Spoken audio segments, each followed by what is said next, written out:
दोस्तों नमस्कार। दोस्तों मैं सतवीर सिंह अपने यूट्यूब के भारत लिंक ग्लोबल चैनल पर लंदन से आपका स्वागत करता हूँ। दोस्तों जैसा कि मैंने बताया था कि मैं लंदन में आ चुका हूँ और यहाँ पर मेरा परिवार है और यहाँ पर मैं अब परमानेंट रहने की सोच रहा हूँ। तो थोड़ा मैं क्यों आया ये भी थोड़ा मैंने अपनी वीडियो में बताया था कि किस लिए आना पड़ा मुझे, क्या कारण थे। लेकिन अब यहाँ आया हूँ तो यहाँ की कल्चर और अपने देश की कल्चर की थोड़ा-सा मैं तुलना करना चाहूँगा कि कौन-सा बेटर है, हमारा देश बेटर है, किस चीज़ में बेटर है, लंदन बेटर है तो किस चीज़ में बेटर है, हमारे देश की क्या ख़ासियत है, लंदन की क्या क्या ख़ासियत है और अगर तुलना की जाए तो कौन-सा बेटर है, ये थोड़ा-सा मैं अब डिस्कस करना चाहूँगा। और वो भी इसलिए डिस्कस करना चाहूँगा कि मैंने थोड़ा-सा फाइंड आउट कर लिया है क्योंकि मैं लंदन कई बार आ चुका हूँ। पहली बार नहीं आया हूँ, इससे पहले भी 4-5 बार लंदन आ चुका हूँ और भी काफ़ी देशों में घूम चुका हूँ। तो ये लंदन मेरा मनपसंद शहर है, तो इसलिए लंदन में सेटल होने की मैंने सोची है। लेकिन सबसे मेन बात आती है दोस्तों इंफ्रास्ट्रक्चर की और कल्चर की। तो 2 चीज़ों के ऊपर हम बात करेंगे आज। अगर बात हम इंफ्रास्ट्रक्चर की करें, तो नो डाउट लंदन जैसा इंफ्रास्ट्रक्चर पूरी दुनिया में नहीं है। और ख़ासकर हिंदुस्तान में तो बिल्कुल भी नहीं है। क्यों नहीं है? सबसे पहले बात करेंगे हम प पॉल्यूशन की यानी प्रदूषण की। प्रदूषण दोस्तों इंडिया के अंदर कभी भी मैंने 300 से कम नहीं देखा। 300, साढ़े 300, 400 यानी एक आदमी अगर वो सिगरेट, शराब नहीं भी पीता तो भी प्रदूषण से इतनी हवा जो उसके अंदर धुआँ इतना उसके अंदर जाता है जैसे 20, 30, 50 सिगरेट आदमी रोज़ाना पी लेता है। और ये शरीर के लिए, स्वास्थ्य के लिए, फेफड़ों के लिए बहुत घातक चीज़ है और ये हमारे कंट्रोल में नहीं है। क्यों? क्योंकि प्रदूषण है ही इंडिया में इतना ज़्यादा। और अगर इसी प्रदूषण की बात करें तो लंदन के अंदर दोस्तों मैं जब भी आया हूँ पूरे साल तक भी रहा हूँ तो 0 से लेके मैक्सिमम 4 देखा मैंने, नहीं तो अक्सर 0, 1 या 2। और अगर कई बार ज़्यादा ही प्रदूषण खराब हो जाता है तो वो मैक्सिमम 4 एक्यूआई होता है उसका और उसी का 400 होता है। जब यहाँ 4 होता है तो इंडिया के अंदर 400 होता है। तो ये देखिए प्रदूषण में कितना फ़र्क है। दूसरा फिर ये है कि कानून व्यवस्था, इसमें कोई दो राय नहीं है कि कानून व्यवस्था यहाँ बहुत बढ़िया है। क्राइम इतने ज़्यादा यहाँ पर नहीं है जितने हिंदुस्तान के अंदर, खासकर आजकल हरियाणा के अंदर है। हरियाणा के अंदर दोस्तों कोई भी महिला अगर घर से बाहर भी निकलती है, तो ये गारंटी नहीं है कि वो अपनी गली में भी सुरक्षित है। 2 मिनट में चैन स्नैचर हैं, डकैत हैं, लुटेरे हैं, मर्डर करने वाले हैं, वो 2 मिनट में उस औरत के गहने, अंगूठी वगैरह जो कुछ भी वो ले जाते हैं। कहने का मतलब ये है कि लॉ एंड ऑर्डर की स्थिति यहाँ पर बहुत ज़्यादा बेटर है। यहाँ पर आदमी अपने आप को सेफ समझ सकता है। थोड़ा बहुत यहाँ पर क्राइम है तो वो चाकूबाजी की घटना, और वो भी जो नाइजीरियन है या फिर मुस्लिम हैं, वो थोड़ा इस तरह का यहाँ पर कर देते हैं, लेकिन उनको पुलिस पकड़ लेती है और उसको जेल में डाल देती है तुरंत। और यहाँ पर अगर जुडिशरी की बात करें तो यहाँ पर 1 या 2 तारीख में ही फैसला हो जाता है। तारीख पर तारीख, हिंदुस्तान की तरह तारीख पर तारीख नहीं मिलती। यहाँ पर हिंदुस्तान में कोई भी केस है वो सालों-साल चलता रहता है और जो पीड़ित आदमी है उसको अगर न्याय सालों-साल बाद मिलता भी है, तो उस न्याय का फ़ायदा है क्या? यानी लॉ एंड ऑर्डर की स्थिति, जुडिशरी की स्थिति, प्रदूषण की स्थिति, उसमें कोई दो राय नहीं कि जो ब्रिटेन है वो इंडिया से बहुत ज़्यादा आगे है। रही बात रोड की यानी इंफ्रास्ट्रक्चर की या और दूसरी चीज़ों की, तो इसमें लंदन कहीं ये बात नहीं है कि मैं इंडिया का हूँ तो मैं बुराई कर रहा हूँ, यहाँ पर अगर मैं लंदन में आ चुका हूँ तो मैं लंदन की बड़ाई करने लग रहा हूँ, ऐसी बात बिल्कुल भी नहीं है। मैं सिर्फ तुलना कर रहा हूँ। और तुलना में ऐसी बहुत सी बातें हैं कि ब्रिटेन है वो इंडिया से ज़्यादा बेटर है। यहाँ पर अगर आप बुढ़ापे की बात करें तो बुढ़ापे में भी आदमियों के लिए ओल्ड केयर होम है, वो बहुत बढ़िया सिस्टम है। बच्चों की जो एजुकेशन है, बच्चों की एजुकेशन ठीक है, यहाँ पर टैक्स लेती है सरकार, इसमें कोई दो राय नहीं, लेकिन उस टैक्स का बेनिफिट भी होता है। कोई भी अगर बच्चा पढ़ना चाहे, कोई पेरेंट्स अपने बच्चों को पढ़ाता है तो वो एजुकेशन वो पेमेंट फ्री होती है, यानी फ्री एजुकेशन है, उसमें किसी भी तरह का पेरेंट्स को पैसा नहीं देना पड़ता। जबकि इंडिया के अंदर सबसे ज़्यादा जो महँगी है वो एजुकेशन है। एक बच्चा जब अगर अपने प्राइवेट स्कूल में अपने बच्चे को पढ़ाता है तो उसकी सारी कमाई यानी 60-70% उसकी कमाई है वो प्राइवेट स्कूल में चली जाती है। तो एक तरह से लूट मच रही है वहाँ पर इंडिया के अंदर, जबकि यहाँ पर ऐसा कुछ भी नहीं है। लेकिन फिर भी दोस्तों मैं इसमें अपने देश को एक चीज़ में ज़्यादा बेहतर मानता हूँ। अपना देश की जो संस्कृति है ना उसकी तुलना दुनिया में कहीं नहीं हो सकती, और वो है आपसी अटैचमेंट, आपसी लगाव, माँ-बाप का सम्मान, माँ-बाप की केयर और माँ-बाप का अपने बच्चों के प्रति केयर और लगाव। वो यहाँ पर नहीं है बिल्कुल भी।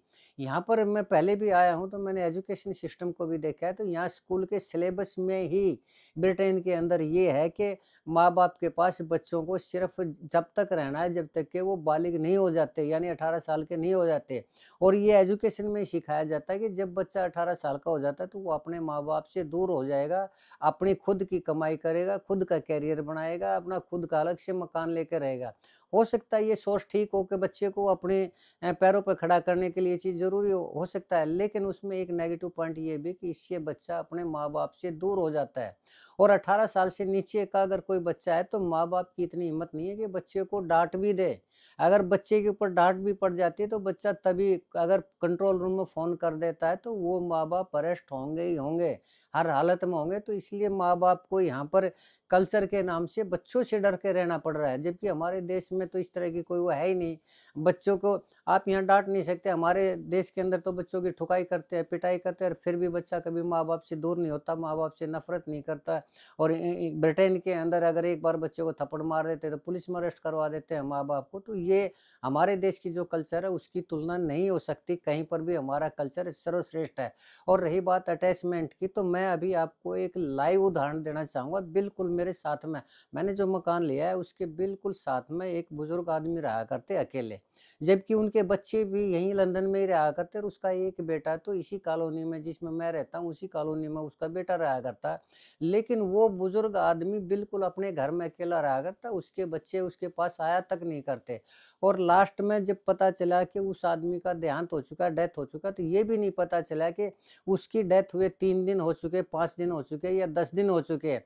अब पता नहीं किसी ने फ़ोन किया होगा, जब रिसीविंग नहीं हुई तो आगे देखा होगा, तो पता चला कि वो आदमी तो मरा पड़ा हुआ है, उसकी डेड बॉडी।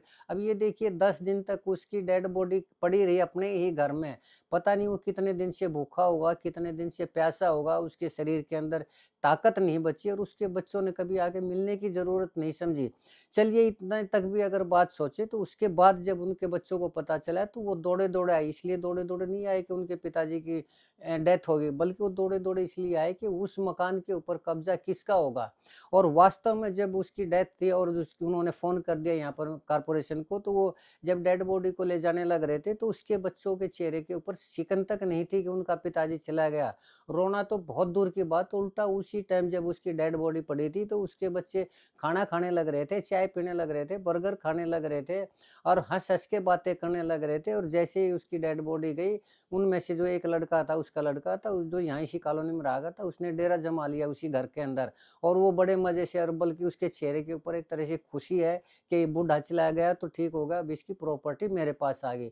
तो ये यहाँ का कल्चर है दोस्तों, जबकि हमारे उसमें अगर कोई माँ-बाप बीमार हो जाता है हमारी कल्चर में, तो अपना उसका जो बेटा है वो अपनी पूरी कमाई लगा देता है, पूरी पूँजी लगा देता है, लेकिन अपने पिताजी को ठीक करवाने की सोचता है।